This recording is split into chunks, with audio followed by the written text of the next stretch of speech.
الحمد لله رب العالمين والعاقبة للمتقين والصلاة والسلام على سيد الأنبياء والمرسلين نبينا محمد وعلى آله وأصحابه ومن تبعهم بإحسان إلى يوم الدين. الحمد لله الذي هدانا لهذا وما كنا لنهتدي لولا أن هدانا الله. رب اشرح لي صدري ويسر لي أمري واحلل عقدة من لساني يفقه قولي.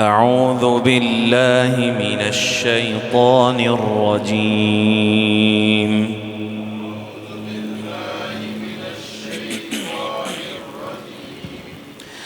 بسم الله الرحمن الرحيم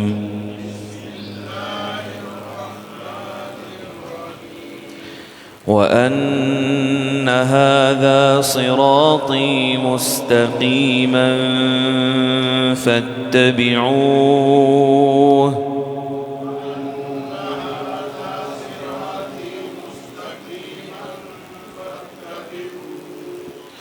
ولا تتبعوا السبل فتفرق بكم عن سبيله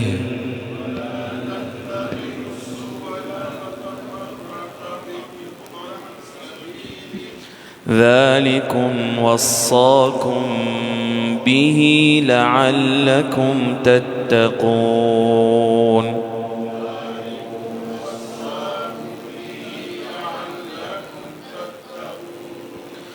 ثم آتينا موسى الكتاب تماما على الذي أحسن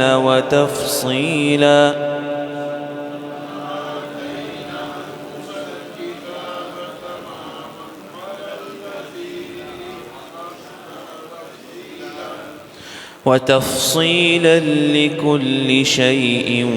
وهدى ورحمة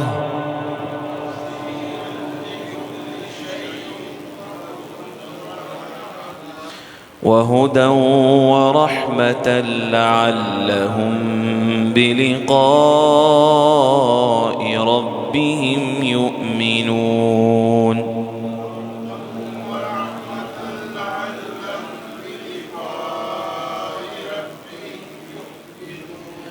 وهذا كتاب أنزلناه مبارك فاتبعوه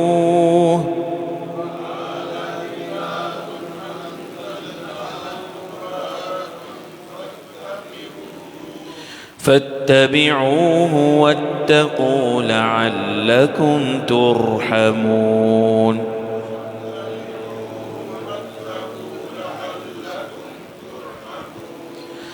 أن تقولوا إنما أنزل الكتاب على طائفتين من قبلنا